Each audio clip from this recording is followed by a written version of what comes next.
rurale. Nei nostri studi di Videoregione a Portogruaro in Veneto dovremmo già avere ospite, lo vedo già in preview, Paolo Anastasia, che è il sindaco di Fossalta di Portogruaro. Buonasera signor sindaco, grazie per essere presente nel nostro telegiornale. Allora rimaniamo a parlare un po' di agricoltura, ma anche un po' della polemica che interessa il suo comune, le aree limitrofe, ma un progetto che va avanti. E il progetto dell'impianto a biomasse di Villanova di Fossalta. In questi giorni si stanno compiendo le prove di funzionamento, si sta procedendo quindi alla verifica dell'impianto stesso che poi verrà inaugurato e verrà messo in funzione, è così? Sì, certo.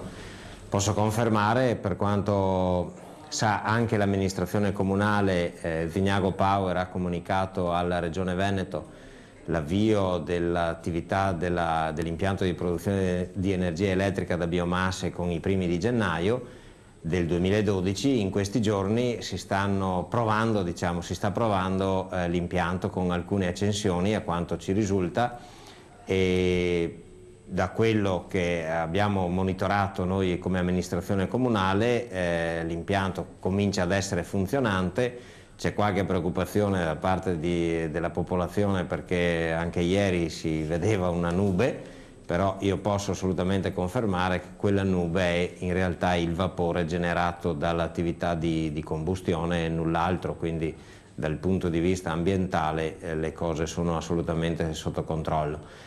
E semmai è evidente, insomma, che dovrebbe con questa accensione aver termine la polemica su che tipo di materiale viene utilizzato, perché credo sia evidente per chiunque transiti lungo la strada provinciale che costeggia l'impianto appunto possa vedere che ci sono molti tronchi d'albero e quindi l'ammasso della legna necessaria, diciamo, per lo svolgimento dell'attività, per cui insomma posso solo confermare in questa sede che il materiale utilizzato per la centrale, per l'impianto, è quello della legna.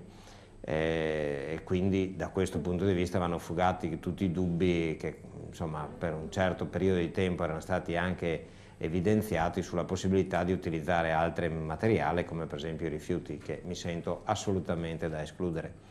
Semmai a me interessa sottolineare quanto sta facendo l'amministrazione comunale proprio in queste settimane per poter dare avvio al progetto dell'impianto di teleriscaldamento per riscaldare le abitazioni e gli edifici delle località prossime all'impianto di produzione di energia elettrica.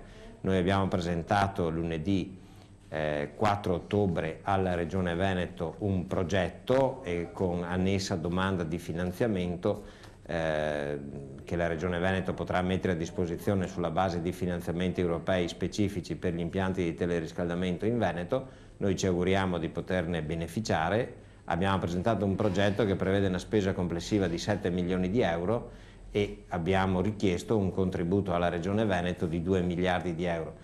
Questo perché immaginiamo di poter allacciare molte abitazioni private e tutti gli edifici pubblici che oggi insistono sulla località di Villanova Santa Margherita, dalla chiesa, dalla palestra, dalla scuola elementare, alla scuola materna, alla casa di riposo, all'ufficio postale e a quindi tutti gli edifici che oggi insomma, sono collocati presso la piazza di Villanova Santa Margherita. Questo mi sembra un momento molto importante della nostra attività amministrativa per far sì che la località, la comunità insomma, di Villanova e delle altre frazioni vicine come Stiago, come Vado, possano beneficiare anche di effetti positivi dell'avvio di questo impianto di produzione di energia elettrica, come era ed è ancora nei nostri programmi come amministrazione comunale.